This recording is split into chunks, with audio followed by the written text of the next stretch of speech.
I am doing something today that I have not done in 2.5 years. That's a bookshelf tour. I haven't filmed a bookshelf tour since I think it was January of 2016. It's been forever and a day, primarily because these are not the easiest videos to film. But now that I have a new bookcase and my books are no longer double stacked, I thought it might be fun to finally do one in case you guys were curious as to what books I have on my shelf. So we're gonna dive into this bookshelf tour and hopefully you guys will enjoy it and not find it boring, because I always have a fear that these are going to be boring, but I will try and keep it entertaining. So without further ado, let's check out my shelves. Please forgive this terrible angle. My tripod only goes up so high. But I do have books on the very top of this bookcase that's next to my windows, so yeah. So as you can see, I kind of have my big coffee table type books up here. The first thing that you can see is my annotated version of Emma. My sister got me this book a few birthdays ago because she knows this is my favorite Jane Austen book, and I love this one so much. So it's the entire novel, as well as like history and context for the story and the times that it took place in. It's absolutely gorgeous. I love this book, and so I display it up here. And back here is just the box that housed my Harry Potter paperbacks. They have been taken out of the box and they were sitting on another shelf, so it's just a box right now. I also have my little Jane Austen figurine right next to Emma for obvious reasons. The other three books that you can see here are the illustrated editions of Harry Potter's 1, 2, and 3.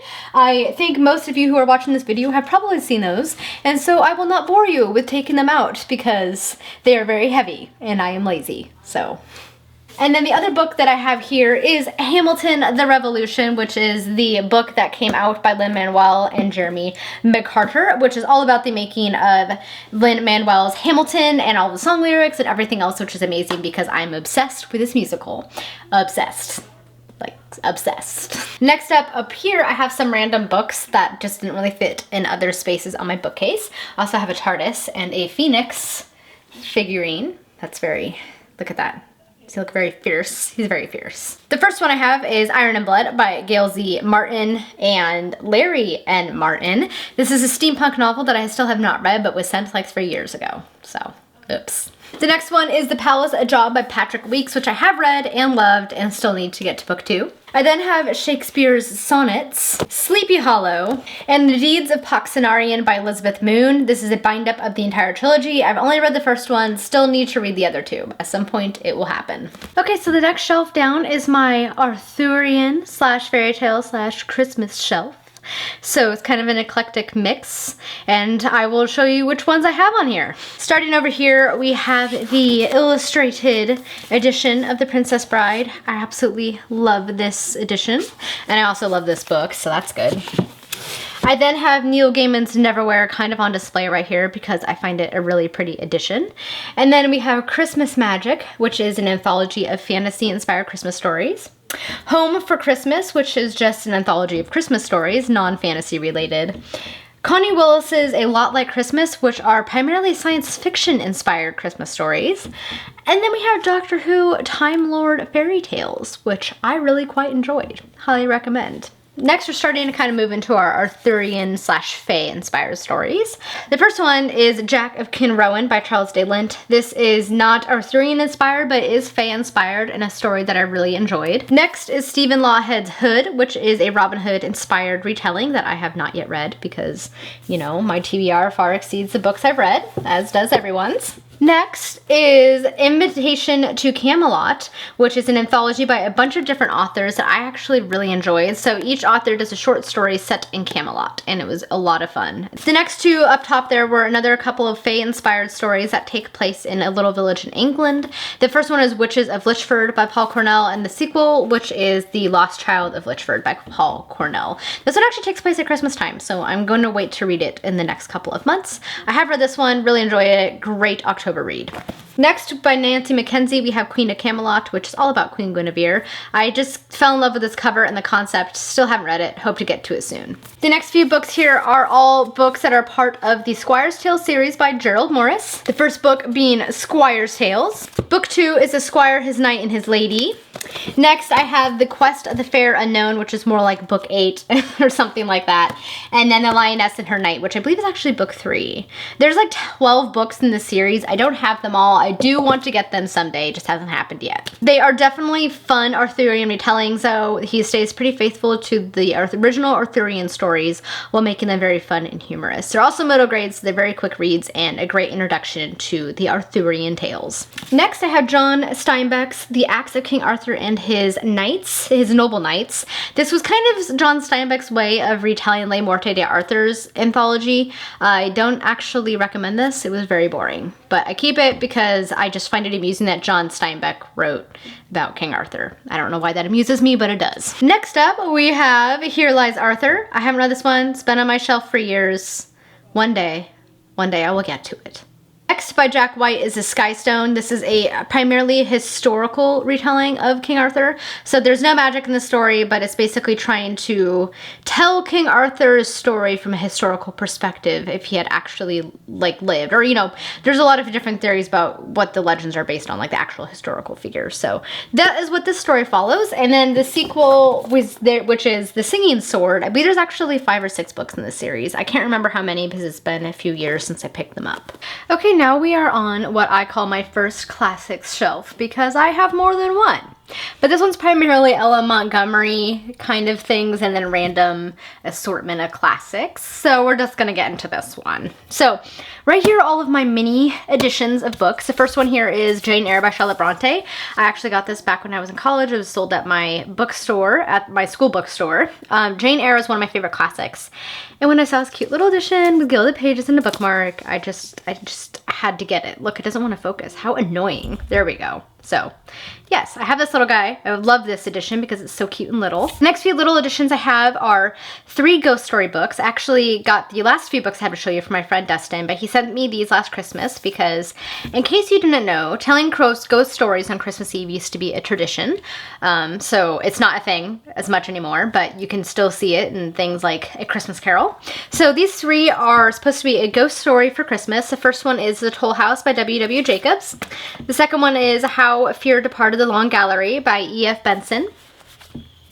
And then we have The Empty House by Algernon Blackwood. I haven't read these yet. I might actually read them in October or save them for Christmas. I haven't decided yet. And then the last one that he sent me was this Charles Dickens, A Very Peculiar History, which is all about Charles Dickens and his life. It was definitely a fun little book, interesting to read. I already knew a little bit about him, but I did learn some new things in this book. Plus it's like cute and little. It had a bunch of different little cool illustrations and things spread throughout, which, you know, if my camera would like do its thing and focus, you could see. So there you go. So we're just gonna start over here. The first one here is actually a book that my mom is lending me, and it is Rebecca by Daphne du Maurier. I will eventually read this. I might actually pick this up in October because I feel like it would be a good spooky read for the Halloween month. The first one I have right here is John Steinbeck's The East of Eden. I have not read this yet, but one day I will get to it. But I really like this edition. I think it's just a cool picture on the cover. Next is J.R.R. Tolkien's The Fall of Arthur. This is J.R.R. Tolkien's take on the Arthurian legends. It was never completed, but his son published it in the form it was left in. Next, I have Isaac Asimov's Foundation trilogy. I haven't read this yet. I need to because, of course, he's considered one of the fathers of science fiction. Of course, there's many authors that contributed to this, including Mary Shelley, but one day I will get to this. The next couple are my drop cap editions. The first one is, if I can take it out of my shelf, this is Kristen Lavenstatter The Wreath by Sigrid Undset. I haven't read this yet. I hear it's pretty good. I will one day get to it, but I love this one because it's purple, and I love purple. It's so pretty. I need to get more of these editions, but they're so expensive. Next drop cap edition I have is Jane Eyre, because you can never have too many copies of Jane Eyre, especially when it's your favorite book. Next up is another book from my lovely friend Dustin. He always finds and sends me these cool editions. This one is an old bind-up of Charles Dickens' Christmas stories, and it's in this cool gilded green cover with these nice thin pages, and these sketches by Boz. So looking forward to kind of perusing through this one at Christmas. I've read most of his Christmas stories, but you know what? They're good on rereads. These next three are the Penguin Christmas editions that they came out with a few years ago. The first one is The Night Before Christmas by Nikolai Gogol. Next is A Merry Christmas and Other Christmas Stories by Louisa May Alcott. And the last one is Christmas at Thompson Hall and Other Christmas Stories by Anthony Trollope. I still need to read this one. Planning on getting to this one this Christmas. Next up is this one right here, which is an Agatha Christie Christmas story. It's Hercule Poirot's Christmas. Again, I'm saving this one for Christmas time. I can't wait to read it. I then have the first two books in the Emily series by Ella Montgomery.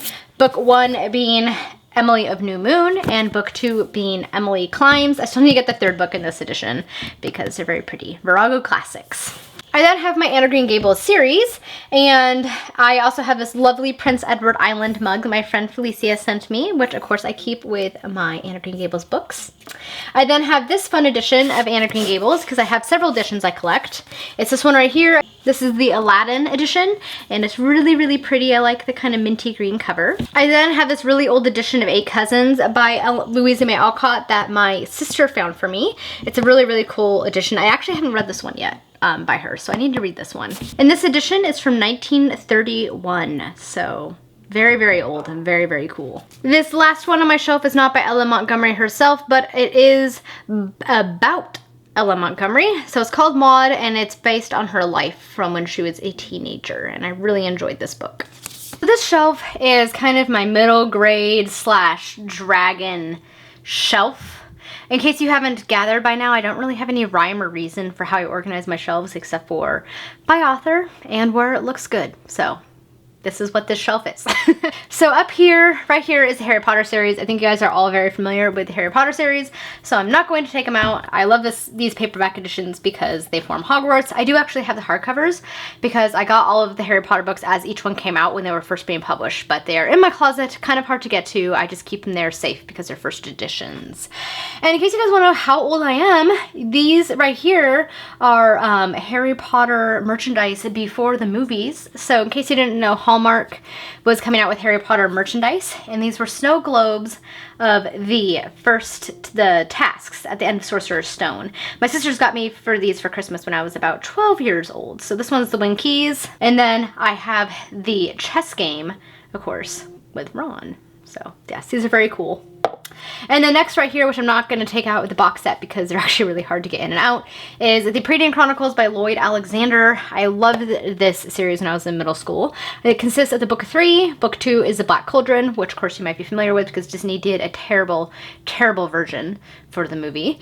And then you have The Castle of Lear, Terran Wanderer, and The High King. I really, really enjoyed these when I was young. I started to reread the book 3 and didn't enjoy it as much as I did in my younger years. So I think they're definitely things you appreciate as a child, not so much as an adult. The next book I have here is The Five Kingdoms by Brandon Mole. Haven't read the series yet, but I hear good things. I then have the Durini series by Katherine Kurtz, which consists of Durini Rising, Durini Checkmate, and High Durini. These are like classic 80s fantasy. I read book 1. It wasn't bad. I still need to read the rest of the series. Next, I have the Dragon Bane series by Barbara Hambly. Book 1, of course, being Dragon Bane. I actually really like this book, so I need to finish the series. I then have Dragon Shadow, the Night of the Demon Queen, and then we have Dragon Star. So I really like this one. It's actually my favorite cover out of all of them. I then have the Age of Fire Dragon series by E.E. Knight. I have read book 1, which is Dragon Champion, and enjoyed it fairly well. I still need to read book 2, which is Dragon Avenger. I then have book 1 of the Tamier series by Naomi Novik, the first one being His Majesty's Dragon. I actually hear this is better than her other books, like Uprooted and whatnot, so one day I will get to this. Now we're getting kind of into like some random things. This was just a paperback that happened to match the same size as the other ones, hence the reason it's up here, even though there's no dragons. Raymond E. Price, Magician Apprentice. One of the most famous fantasy series. Still need to read it. I have, to continue the middle grade theme here, Michael Scott's The Alchemist, The Secrets of the Immortal Nicholas Flamel. I've always been interested in reading this series. Hadn't gotten to it yet. One day I will. And don't fall, book. Don't fall. Last but not least is Arya Shaw's In the End of Time by Roshani Chachki. I was sent this and I never got to it to read, so I need to get to this at some point. I love this cover, by the way. Look at that. Isn't that cool? So this right here is one of my YA bookshelves. I'm actually reading a book right now that's on the shelf, hence the gap. But yeah, this is pretty much all of my YA books. So without further ado, let's see what those are. Starting on this end, we of course have Strange the Dreamer by Laini Taylor. Really enjoyed this book. I cannot wait to get to Movies of Nightmares. We then have Fury Born by Claire the Grand. Again, I enjoyed this one quite a bit more than I thought I would.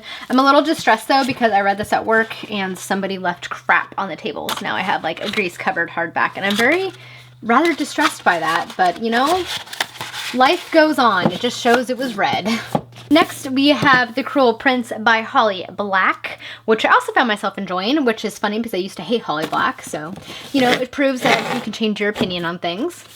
Next is The Goblin Wood by Hilary Bell. Still haven't read this one. Really need to. It's one of my BookTube friends' favorite books, and she sent this to me very kindly. I then have the series that I don't know what it's called, but it's the Sabaa Tahir series, with book 1 being An Ember in the Ashes. Book 2 is A Torch Against the Night. I love this cover. It's the blue. I like blue.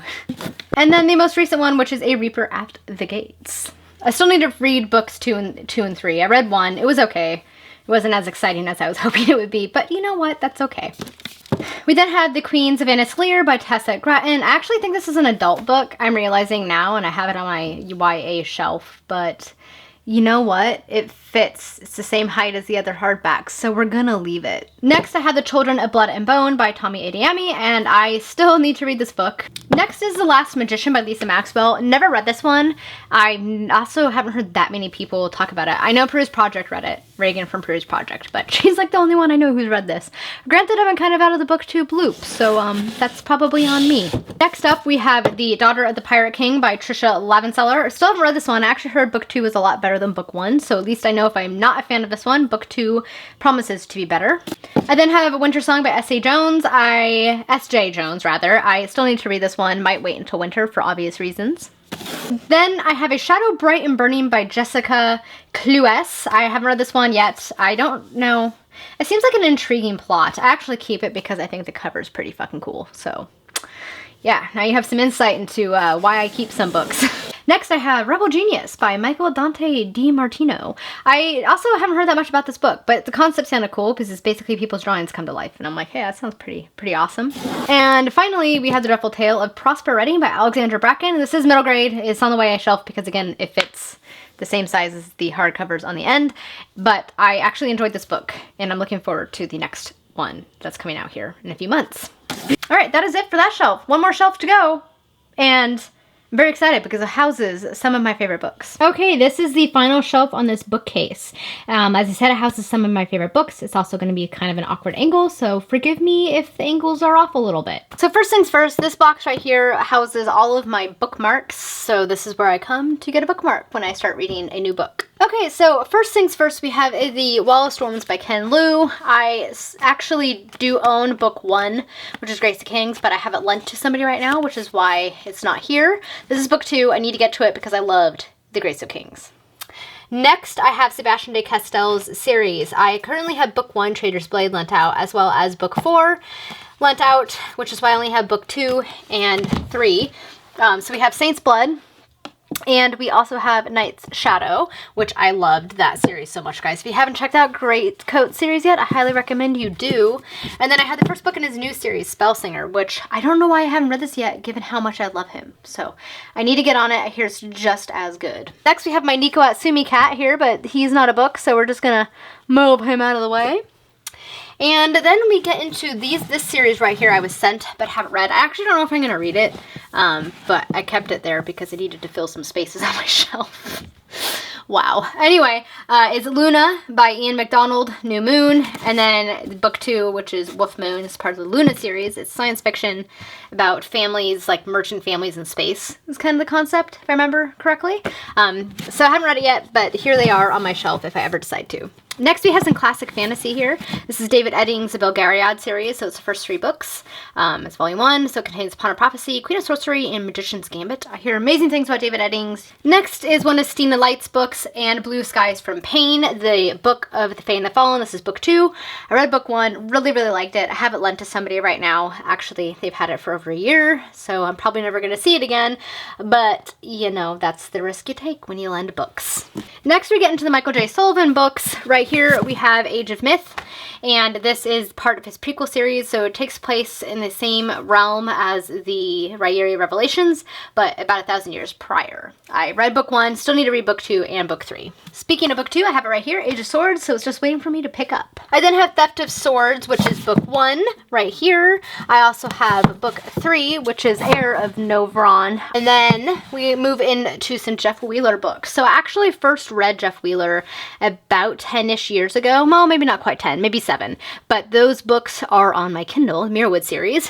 So instead, I have these ones by him in physical form. This one is Queen's Poisoner, part of the King's Fountain series. I haven't read it yet, but it seemed like a really cool book and I enjoy his writing. Also, the naked hardcover is pretty cool. It's these clouds. Like, look at that. How unique is that? Storm Glass is the next book I have by him. It's a Harbinger series. This is another new series by Jeff Wheeler. One of the things I like about his books is that he writes them all before he publishes them, so there's no waiting, which is quite nice. I mean, for the most part. I did have to wait for some of the Mirrorwood books. The next book we have here is Waking Land by Kelly Bates. This one just caught my eye at Powell. Still need to read it. Actually, I haven't seen anybody really talk about this book, so if you read it, let me know what you thought. Next is Kings of the Wild by Nicholas Eames. Really enjoyed this book. Came out last year, and that leads me, of course, to the next book on the shelf, which is Bloody Rose by Nicholas Eames. I actually just finished this one. Enjoyed it more than Kings of the Wild.